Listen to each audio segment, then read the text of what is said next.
give us the salvation, we are going to lose or miss the promised land, which is New Jerusalem. So this map, I thought I'll just give this kind of introduction before we go to the real subject. The next slide, I just made more blow up of these two kingdoms.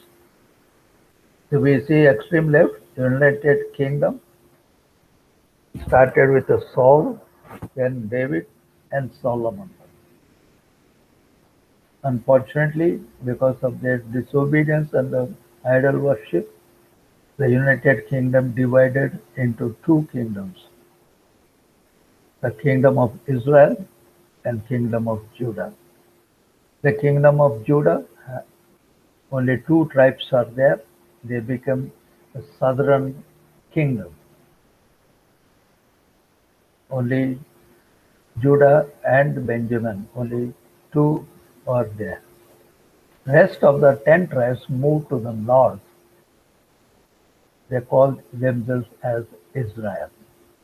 So the United Kingdom, many times we say that the northern kingdom made Samaria as their capital. And today we are going to see what happened to this kingdom. 10 tribes, how they behaved, how God dealt with them. And also the two tribes in the south, the southern kingdom. So I thought these two maps give a kind of rough idea about the location, about the size, about the kingdoms, how the right from the book of Joshua until the second Kings and second Chronicles, the whole history has been given there about these kingdoms, about these kings, their ages, which day, which year, how long, everything is given in the Bible. So, as we are going to study about these two kingdoms related to the Gentile kingdoms like Syria and Assyria. So, this is another just for the information. When the United Kingdom has been divided into Judah, two tribes, and Israel, 10 tribes, soon after the division, we see in 931 BC, that is the first stage of division of United Kingdom. In 931, Judah has become the southern kingdom, and very first king Rehoboam, the son of Solomon, took over. On the same year, we see in Israel, Jeroboam has become the king there. So if you look the division and the historical point of view, how beautifully Bible gives so exactly the days, the time, the people involved in that, how the history of Israel, how important is for you and for me, taking their physical life, understanding our spiritual life. So in this list of both Judah and Israel, I put only two arrows there. One arrow for Judah people in 730 BC, a king by name Ahaz. That's what we start our seventh chapter. And his name is mentioned in both the second Kings as well as the second Chronicles. Please look very carefully from 931, 730, so almost 200 years, his king Ahaz started ruling. Very wicked fellow. Then afterwards, we see so many kings have come. In 598, that is the close of the Judah kingdom. The last king is Zedekiah. We already studied in the second book of the Kings. So this is the 20th king, end of Judah kingdom. Afterwards, we see how Babylonian king, all the Gentile kings have come. Now, no Israel kingdom. We have all Gentiles, no more kingdoms now. That's what we look very carefully until the millennium period. No kingdom is there. If you look into Israel, there are also 20 kings are there. Started in 931. Now look at the dates. It started in 931, but though there are 20 kings, look at the last king, Hoshea, the last king of Israel. But see the year 718. Israel disappeared from the map, from the ruling. That means Assyrians came in 722 and they captured Israel, captured Samaria, took these all Assyrians to Nineveh as slaves and disappeared. Now, no existence. Where they have scattered, nobody knows. Some have come to India, some have gone to China. Nobody knows their existence. But before Lord Jesus Christ comes, they have to come back to Israel. Now people are coming back. So the period is very less, only 200 years. Now look at the Judah. It goes from 900 to 5 or almost say 600. That means 300 years. Here it is 200 years. Suppose now existence of Judah after the disappearance of Israel, almost 120 years Judah was existing. But what happened? Though God has given opportunity for them to come back to Lord Jehovah, they have become worse. So Lord has to take them as slaves to Babylon, and that is the end of the both Israel and Judah kingdoms. So today we are going to study the king of Judah, Ahaz, and the king of Pekah in Israel. How they played a role in this seventh chapter. So this is a kind of introduction of this. So let us see Isaiah, the seventh chapter. As I said that it got a lot of importance because the word Emmanuel has been prophesied in this chapter. First time, Emmanuel, a prophecy about coming of Emmanuel, first time mentioned. The meaning of Emmanuel we are going to study. How this Emmanuel is mentioned in this seventh chapter. How Emmanuel has been mentioned to this king Ahaz, the king of Judah. Why he mentioned? So these are something which we have to understand when we read the Bible. And for our understanding, just to give one or two words about this. Emmanuel means God is with us. This Emmanuel is Lord Jesus Christ. Emmanuel, God is with us, introduced first time about 700 years before the birth of Jesus Christ. That's why we call it as a prophecy of Emmanuel. But it fulfilled after 200 years. Sorry, 700 years. Sorry. No, the time period from Isaiah to birth of Jesus Christ, 700 years. Just imagine God's word, prophecy. How this Emmanuel in the book of Matthew, once again, the angel used that word Emmanuel. What 700 years before prophesied fulfilled after 700 years. So the word of God is perfect. The word of God is pure and true.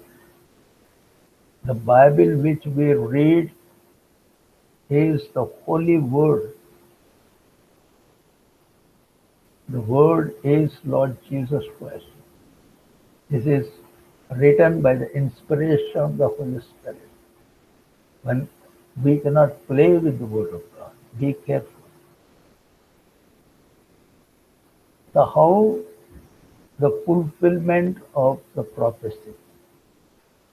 You take any prophecy in the Bible.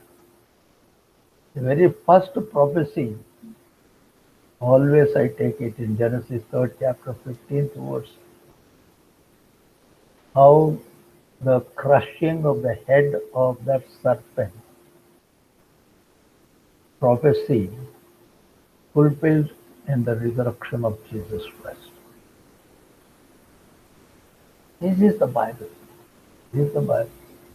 So, seventh chapter is so important, though it is concern all the historical events, but in this historical background or historical account, Lord is putting a great light, like introducing Emmanuel or the virgin birth has been mentioned here.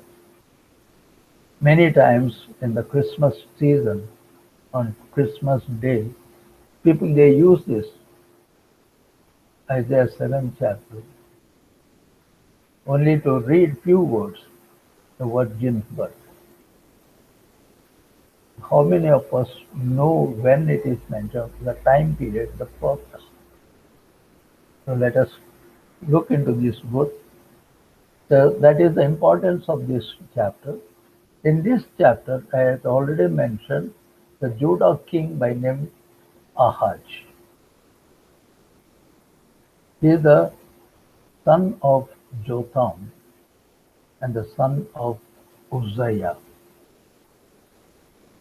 I hope you remember this previous chapter, sixth chapter, first word starts with Uzziah. Uzziah, on the death of King Uzziah. That's how the sixth chapter starts. I hope you remember. That is the time Isaiah had a vision. See, now it is continuing. So, this King Uzziah's grandson, we see Ahaz. So, when Isaiah was living that time,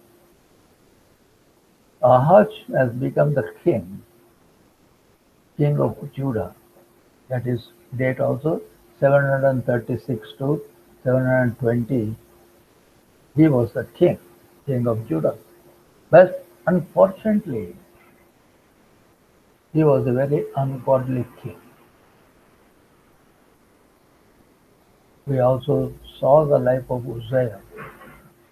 Uzziah started a very good, obedient, God-fearing person, but unfortunately, he died as a leper. So his grandson, Ahaz, very ungodly person. That's what many times this prophet Isaiah, he came and met him and tried to encourage him, tried to give the word of God, tried to make him to understand how wicked he is, requesting him to repent requesting him to take the word of God. Unfortunately, we see all the time he refuses the prophet's words. He has not understood that prophet is encouraging him. That is a lesson for us. Many, many ways Lord is encouraging us through the words or through the messages which we hear from many, many servants of the Lord God. We behave like Ahaj, refuse to be encouraged with the message we received from the children of God. This is about a king of Judah who was in Jerusalem, how his lineage is there, and how his character is there. Now, if you go to Syria in the northern side, we see the king of Syria by name Rezin. He was in Damascus. Later on, in a great war, the Assyrian king by name Tiglath-Pileser, he killed him. We, we are going to study this. How this history is important. See, the person who was trying to attack Jerusalem, though he is a Gentile, but God used a Gentile king to kill him. God never used Israel king or Judah king to kill him. That's how Rezin is introduced there as a king of Syria. Then we will come to the king of Israel by name Pekah. He was there as a king in 732. That means under 10 years, Israel is going to totally disappear or taken as captives from Assyrian king. Assyrian king, not Syrian king. That's how we see how Pekah is the king of northern Israel in 740 or 732 BC. Actually, look at his character. He was not a king. He is not from a royal family. He was a general working for the king, called Pekahiah. He killed Pekah killed the king, being a general. He killed the king of Israel and took over the kingdom. And then we see that afterwards he himself was killed by another king, the next king, the last king of Israel by name Hoshea. He killed Pekah. So when we look into this, why all these events have been given in the Bible? The basic thing is the children of God totally disobeyed the word and the messages given by prophets.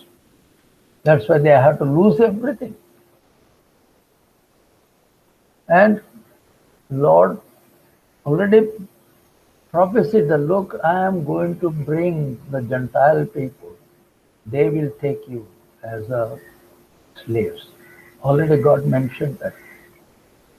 He has used so many prophets. He has used the prophet Isaiah, prophet Jeremiah, prophet Ezekiel. He used. That's why when after Ezekiel, prophet Daniel has come, by the time everything has been gone. When we come to the after Ezekiel, when Daniel came, we see already all the Judah people have been taken by Nebuchadnezzar, king of Babylon. The end of Judah kingdom, Judah kingdom. So here when we can how these things, as I said that if there is disobedience in our life, This is the most important. Like now, we parents, we expect our children to obey. Otherwise, we will punish them or we will treat them. Either we bless them if they are good or we punish them if they are bad. That's how the revelation has come. God is going to do the same thing. To teach us, look, the way you treat your children, you are my children. The way you are doing it, I have to do that. So what a lesson.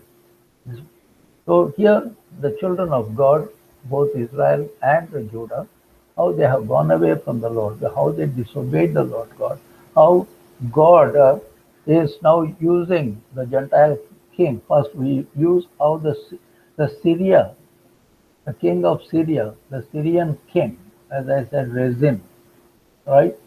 Now how he joined with the Israel kings. Please try to understand. A Gentile king joining the Israel king because they are very close. Syria and Samaria, they are very close, and Syrian kings are very powerful, whereas Israel have become very weak. So they have totally surrendered to Syrian king. So Syria is now calling this Israel king, come and join because the Assyrian king is going to attack me.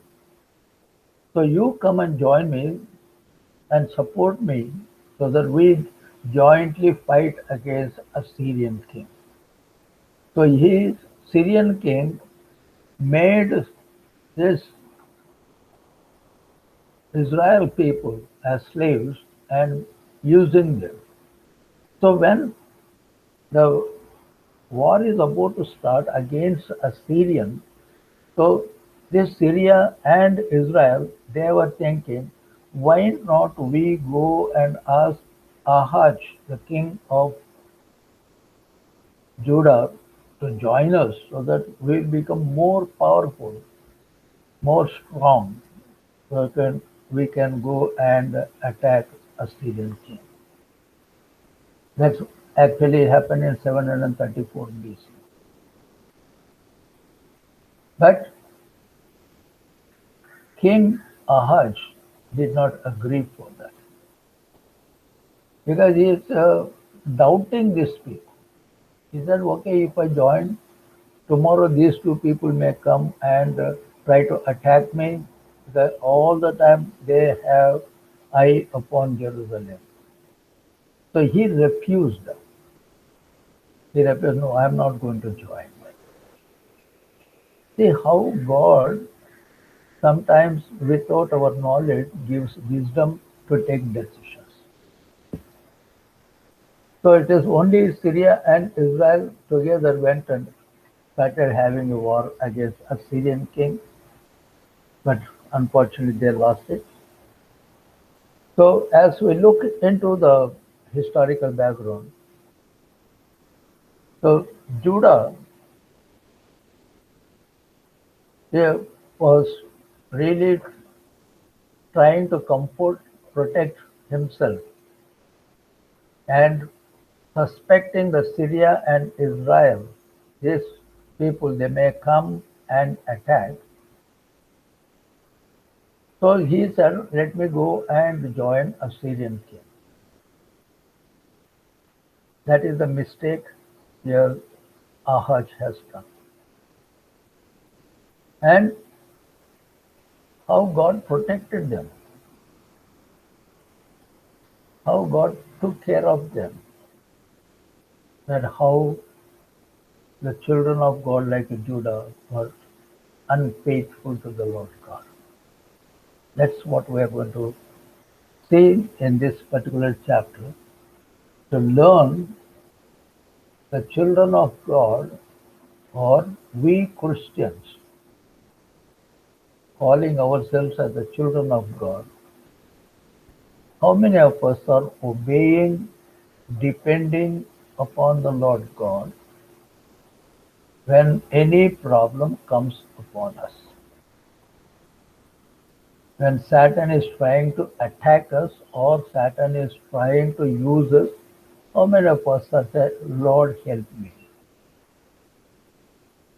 How many we go to the Lord God and say, He is my refuge, He is my rock, He is my Savior, He will fight for me, and we have seen so many miracles.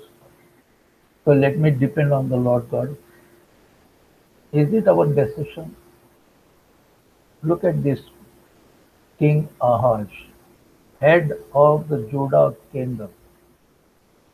So when he was thinking about helping a Syrian king and how he refused joining this Israel and the Syrian king, see, he thought he should take help of Assyria rather than praying to the Lord God and asking the Lord God to help.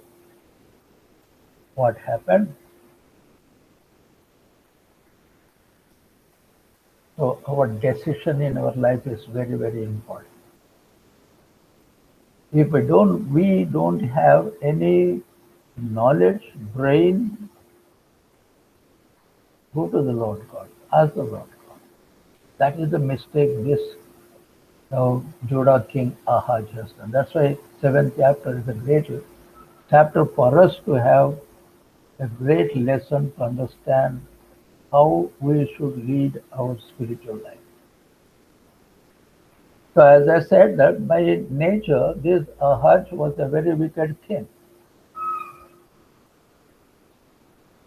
That's what we see. His Ahaz father was Jotham. He was actually a little better than this Ahaz. Why? He helped to construct the temple, repairing the temple, or helping for the preparation of the temple. At least he was doing it. And also we saw, Uzziah, his uh, grandfather. At least he was good until his death. Only last days he committed sin. But he was having full faith and obedience to the Lord God, though he became king in a very young age. That's what his background, family background was very good. His father was good, his grandfather was good, but this fellow, with that wonderful background, he has totally disobeyed the Lord God, no respect to the word of the Lord God. He got his own way of planning things. That's what we see when this man disobeyed the Lord God. Now God is having his own way of judging this king Ahaz. So since he refused the help of a Syrian king and the Israel king, he played such a role joining the Assyrian king, thinking that they will help me. Because of that, we see that these two, Rezin, that means Syrian king, and Pekah, the Israel king, though they are trying to attack Ahaz, but still God protected them. They could not overthrow Ahaz, which Ahaz did not recognize it is a blessing from the Lord God. This is another lesson for me. In spite of my not depending, no prayer life, but still God is loving me, giving me the opportunity to come back. But still I am so stubborn. I don't want to come to the Lord God. That's exactly. But still God protecting me. God is still taking care of me. God is still giving me protection from all kinds of trouble. That's what we see here. Ahaz was protected from these two things, Rezin, that is from Syria, and also from Israel. two kings, they're trying to attack Ahaz, but still God did not allow them to prevail. So when we come to the second verse, that is the first word. Now let us take verse by verse. Very important. So in the second verse, if you look at, and it was told the house of David, please, I'm reading every word because we have to understand why these words have been given, especially in this seventh chapter. It was told the house of David, saying, Syria is confederate with Ephraim, and his heart was moved, and the heart of his people, as the trees of the wood are moved with the wind. See here, lot of similes have been used. Here you say that when Ahaz heard about these two kings are going to attack, he is like the tree with so many branches. If the wind comes, how the tree will now will be waving, as we have seen last week how many trees have fallen down because of the heavy wind. That is the power of the wind. So here also Ahaz was thinking that these two kings are like a great wind.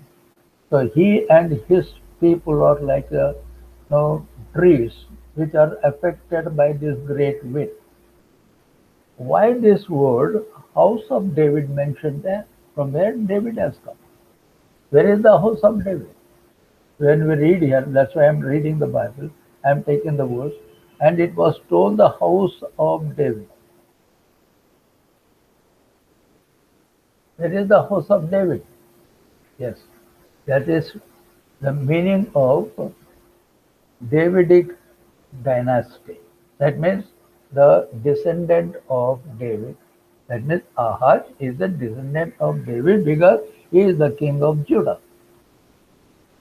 So we see, and it was told the house of David saying, that means the descendant of the David or Davidic dynasty. It was told that these two kings are going to attack that house of David. So it is the current king Ahaz. So it was told to the descendant of David. That's why I said why it is called the house of David. How these two kings, the Syrian king and the Israel king, how they are trying to fight against Ahaz and try to capture Jerusalem. They want to rule over Jerusalem. They want to take over everything belongs to Judah. That Ahaz heard, and he was afraid of those two people. Let us think very carefully here. When he heard the news that these two kings are going to come, an example is given like a blowing wind shakes the tree. So that is the fear of this man. So Ahaz had caused some trouble in his heart. So now let us look to the verse third verse of seventh chapter to the ninth verse. What happened to this? So Ahaz heard the two kings, one Gentile king, one his own king, Israel are going to attack. So he is like a tree affected by the wind. That means he's full of fear, shaking. So on that condition, if you look into third verse, now prophet Isaiah has been introduced by the Lord God. Please look very carefully. When prophet is been introduced, when Ahaziah is shaking, when Ahaziah heard the two kings are going to attack, when he and his people are shaking like a trees against the wind, who is coming?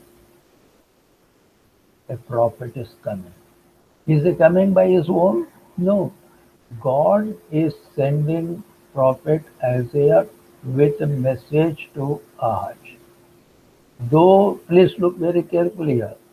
Ahaz did not pray, Ahaz did not approach God, Ahaz did not ask for the help from the Lord God. Ahaz did not call Isaiah to come and pray or give sacrifices. And he is only shaking. That is the time God still loves such a person. Our God is so wonderful. He wants to help his children. Though his child is not coming to him, but he is going to them. He wants to help them. How? He is sending Isaiah. What for? Is look third verse onwards. Isaiah is sent by the Lord. Isaiah did not come by him, by himself. See how the ministry of Isaiah starts. God is asking you go to such a person who is in problem. He has been threatened by two kings. So sometimes our way of serving the Lord God, God has a purpose for you and for me to go and speak to the people who are in trouble. God is telling you and me, don't sit at home. Try to encourage people. Try to give the word of God. Try to tell them there is Jesus. Tell them that God is great. He is going to help. He is going to take care of it. Go. Go with a warning. Go with the word. Go with the message. So that's how Isaiah is meeting Ahaz. And because it was told by the Lord God, what for? To warn Ahaz not to form an alliance with Assyria. Did you get the point here? Ahaz, being a wicked king, he got the fear of Syrian king and Israel king. They are trying to attack him to take Jerusalem. Instead of praying to the Lord God, instead of asking Lord Jehovah to help, he is trying to take a human help. He is trying to beg a human. He is expecting the human to help him. Who is that human? A Gentile king, an Assyrian king. Look at it. Many times we do the same mistake. When we are passing through problems, instead of praying to the Lord God, instead of depending upon Lord Jesus Christ, we go to the Gentiles. We approach, Rabbi, you come and help me. You do something for me. You have influence like that. You got this one. Can you help me? Whom you are approaching? You have a living God with you. Whereas you are approaching a person who is not having a living God. What a shame. Many times we do mistake. We do mistake. I have done many mistakes. But today Lord is telling, put it in prayer. Did you ask the Lord God, Lord, can I approach a Syrian king? Is he going to help me? Did you ask? No. A beautiful example of David, King David. Many times I take this example. First Samuel 30th chapter to look at. David lost everything when he was in a place called Ziklag. He lost his two wives, he lost his property, he lost everything, even his own people, they also lost everything, and people are about to stone David to death and shouting and accusing him. Whom he approached? Whom David approached for the help? Is what is written there? He strengthened himself by praying to the Lord God. Wonderful example. This is a lesson we have to learn. God is trying to teach us so many things. Where to go. David said, God is my shepherd, the Lord is my rock, God is my refuge, the Lord is my strength. Do we have that kind of thing? Look at this fellow, Ahaj. He simply only heard, they have not come so far. They are preparing a war, he heard. Still he got a time to pray to the Lord God. You would have called some prophets, you would have called some people. The temple is there in front of you. Jerusalem temple is there. You are in Jerusalem. But you are not going to temple. You are not calling the servants of the Lord. But where you are approaching far, that's why I showed you the map. Where is Jerusalem? Where is Assyria? You want to get help from a person who is far away from your country. Whereas the temple is just in front of your home. God is always with you. The meaning of Emmanuel, God is with you. That's what God is sending this prophet Isaiah. Go and warn them. He is, he is planning something wrong. Look at that, the character of Ahaz. So Isaiah was instructed by the Lord God to go and warn Ahaz not to form an alliance with Assyria. That is a warning. Hey, your decision is wrong. Your planning is wrong. Your doing is totally wrong. Your depending is totally wrong. Don't do that. Don't go to Assyria. Don't approach Assyria. That is a warning given by this prophet. But to trust him to rid the land of the enemies. According to the prophet, was when he went to instruct or warn Ahaz, God also instructed Isaiah, when you are going to Ahaz, take your son with you. Isaiah had a family, Isaiah had children. So he is asking, you take your son. What is the name also given there? You take your son. Accompanying prophet was Shear Jashub. Please look into the Bible. Shear Jashub. And there is a meaning in sending such a son.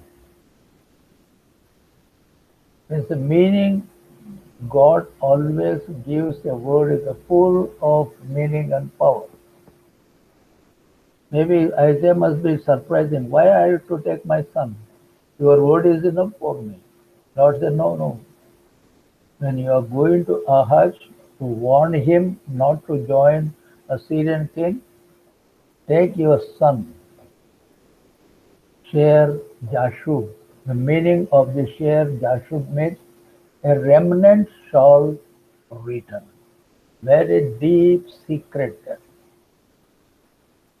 You take your son by name, no, Shair, Shear Jashub. The meaning is a remnant shall return. We will explain later on this. So you take such a person, a remnant shall return by name, no, Shair Jashub. The meaning we are going to study about that. That is his son's name. And also the meaning of taking this son to give them a hope for the people. Taking our son in order to explain the name of your son And the meaning of your son is a remnant shall return. That is the hope which you have to give them.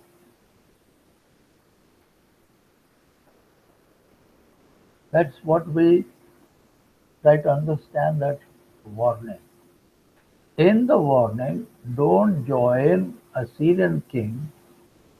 I am going to give you a hope of a remnant returning to you, Ahab. Have hope, hope of returning remnant. Your son is acting like a hope to this disobedient king Ahaz. Look at the meaning. Every word is so difficult, so wonderful to see. Every word, Lord, carries meaning. Every word. Let us look that. The son has been accompanied the prophet, the father, with a meaning a remnant will return, acting like a hope for this fellow who is shivering, who is taking a wrong decision, joining a wrong person, warned by the Lord God. See so many things here. And this man is looking those two enemies who are going to attack. One is Syrian king, another is Israel king. He is looking into that, and God is telling that, look, the kings whom you are thinking that they are going to attack you, let me tell you that they are like a smoking fire brands. Those two kings are like smoking firebrands. What is the meaning of that? He didn't say firebrand. See, read very carefully the Bible. He is telling they are like smoking firebrand. See, it is only smoke. There is no very little of fire. What is the meaning? It is not that dangerous. See how God gives them. Why do you worry about those smoking firebrand? Fire is very little. More smoke is there. That's all. Why you are afraid of them? That's what he said that. And you see that the prophet is predicting so many things that it is only a threatening. It is only a threatening of invasion.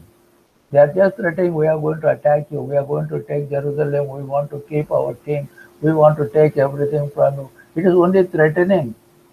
What Satan is doing, what is written, Paul is writing, Satan is like a roaring lion. That's all. He cannot approach us. Only roaring lion going around us when to swallow you. He cannot come, he cannot swallow. So these two kings are like a smoking firebrands. Don't worry about that. Don't look to that. They are not going to touch you. But my word of warning is don't join, make alliance with the Assyrian king. I am telling you the prophecy, you won't be affected by those two enemies whom you are shaking. They cannot touch you, they cannot do any harm to you.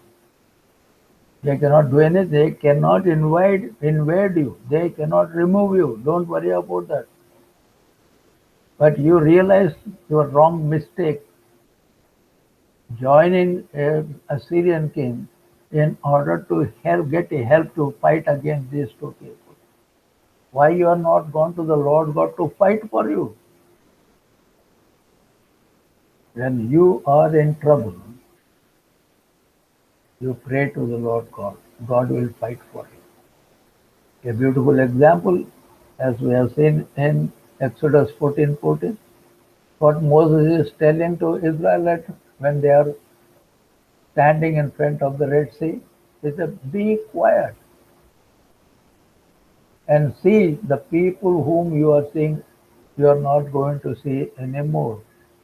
The Lord is fighting for you. Don't get panicked. The Lord is fighting for you. You, not you. You don't have any swords with you. You don't have any sword. You have not brought any sword. You are not. You cannot fight also. Just be quiet. Be silent. Same thing he told to Jehoshaphat. We look into Second Chronicles, 20th chapter. You see same thing to Jehoshaphat. Be quiet. Be silent. Take position. The war belongs to the Lord God. My war belongs to the Lord God. All the war belongs to the Lord God. You see, all the wars in the Bible, it's the Lord who fought for them. How Moses brought this 2 million people out of Egypt? It is the Lord who brought 10 plagues. It is the Lord who made them. It is the Lord who opened the Red Sea. It is the Lord who drowned all these Egyptian people. What you have done? You are only accusing Moses. You are only shouting. That's exactly what we do. When we have any problem, just thank the Lord God. Be quiet, be silent. Just pray to the Lord God. Lord, this is my problem. He will fight for you. That's what the Bible says, that revenge is not yours, revenge is mine. Don't try to take revenge in your hands. You cannot do anything. And don't plan wrongly like Ahash, joining, making alliance with the Assyrian king, expecting that Assyrian king will help him. The great mistake of forgetting the Lord God. So that's why he is predicting, look, this is not the time. This is not the time. This threatening is not now. They cannot come, they cannot invade, they cannot succeed. Yes, they are going to succeed some other time. And Lord also revealing, it takes about 65 years. After 65 years, that means not in our life. It is going to happen. And not now, after 65 years. Yes, that's what we see. How same Assyrian king came, and same Assyrian king took away all the Israelites to Nineveh. That also Lord has told them, look, the northern kingdom will fall into captivity. 722 BC, all the Assyrians, they came, they, they, they took all the Israelites as slaves, took them to Nineveh. And all the Nineveh people and Syrian people, they came and occupied Samaria. This is going to happen to Israel people, not to you. The fellow who is against you today, he is going to be defeated by the same person whom you want to join. He will do that. He will fight against your enemy and he will take them. But not now. It's going to happen after 65 years. Exactly after 65 years. You see, Assyrian king took away all the northern kingdom. So if you look once again, why God asked this prophet to take his son. What is the meaning? I always say that. The meaning of the name of this son is Shair Joshua. The meaning is the remnant will come. That is the hope for you. You take this hope along with you. Got it now? Why Isaiah was asked to take his son in order to give a message that look, why I brought my son to show you there is a hope for you. What is that hope? Look, there is a remnant will return. When? Look at this. Isaiah has taken his son to Judah king in order to give them a hope, in order to tell them Lord is going to fight for you, and the Assyrian king will take away all the this uh, Samaria people or Israel people. He cannot come. Israel cannot come. Syrian people cannot come. They cannot invade. And they will be taken away as slaves by a Syrian king. I have brought my son to give a hope that it's so going to happen that a remnant of Judah will return. It's very difficult to understand. What is the meaning of remnant? What is the return of this remnant? When it is going to happen? That's what we have to think very seriously. The purpose of taking his son, right, and giving him a hope of remnant returning. This is the hope given to Judah king.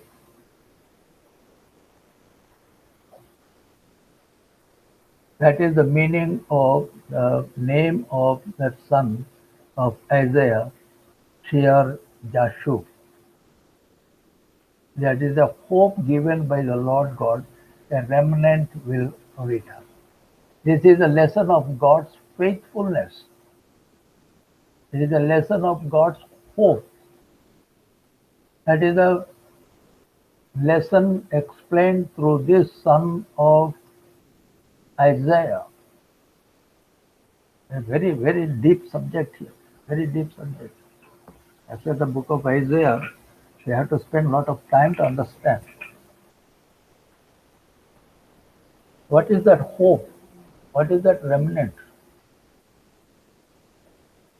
God is telling, look, Judah people, they are going to disobey me in future.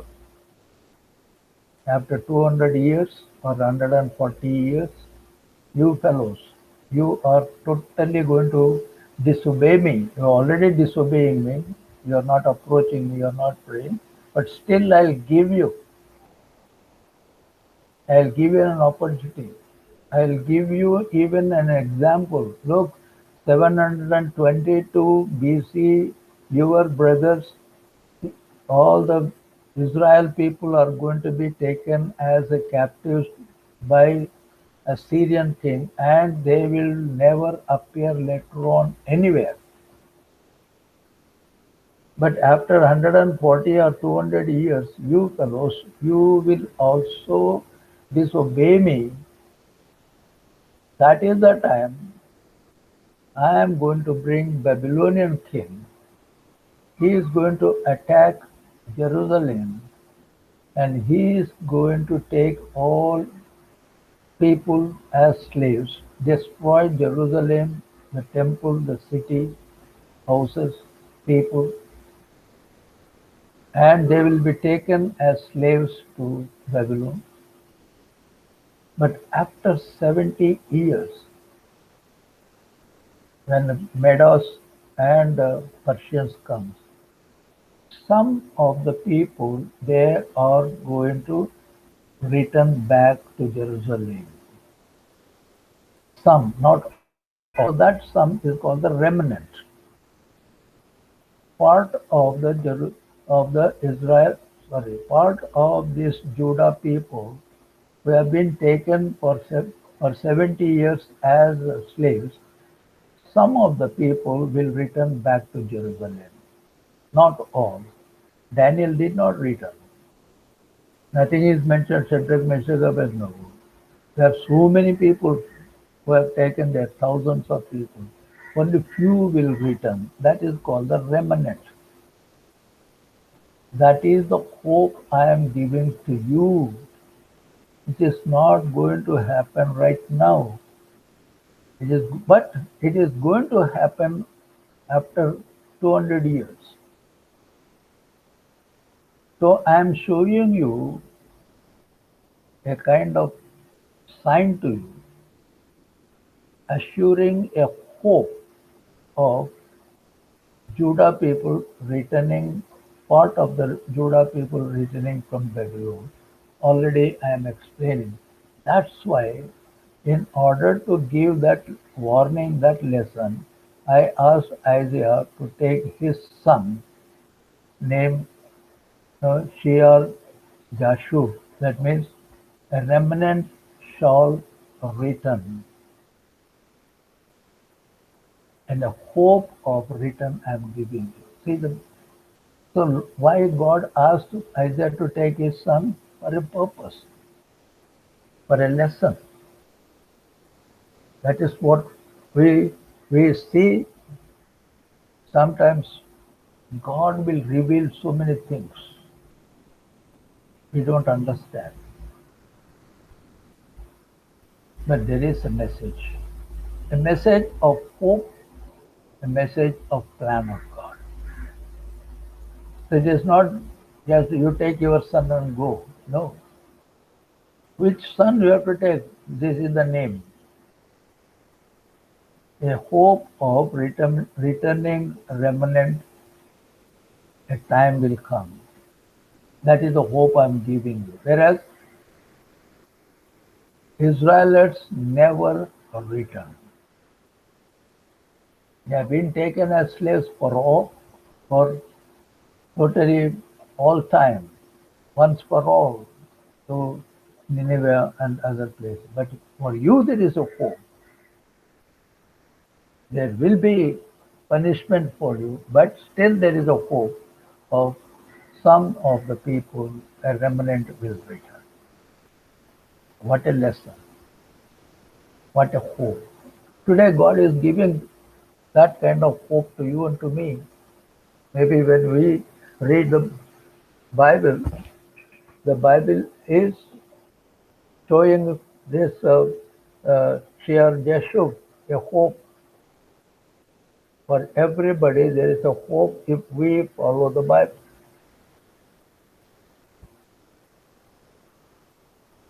Bible always gives you the hope of salvation, hope of joining the Lord Jesus Christ in the midair, hope of receiving the crowns, the hope of meeting the Lord Jesus Christ, the hope of everlasting life, the hope saving from the second death, the hope for resurrection, the hope for everlasting life. That's why, to give that hope, Jesus has come. See how the total New Testament has been given to this people. Can we understand this? The one name telling about the hope of Jesus Christ, the return of the remnant, that means from all these Jews who are going to pass through the tribulation, but some remnant is going to be there in the millennium. My goodness, what a lesson. This is how A prophet was asked to go and warn a wicked king by name Ahaz.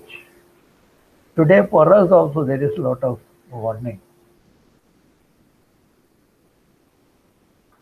lot of message, lot of hope. How many of us understood this? Go to the Lord God, pray to the Lord God, ask the Lord God. Lord is going to send you that hope, send you the Lord Jesus Christ, the Word of God. But only you pray with the hope, with obedience. May God bless you. We'll continue this great character and still a lot of the prediction of Emmanuel. That's why I said this seventh chapter, wonderful chapter, wonderful chapter. Let us continue to meditate next week. May God bless you. Thank you so much for joining me and having this fellowship. God bless you. Shall we look to the Lord in prayer? Can you lead Mrs. John? Can you lead us in prayer? Hello? Hello?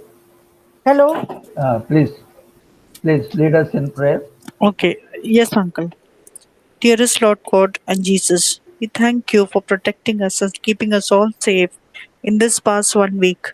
Lord God and Jesus, we thank you for this beautiful time that you have given us to understand your word through Isaiah, the prophet, and what you told, what is so relevant to us even today.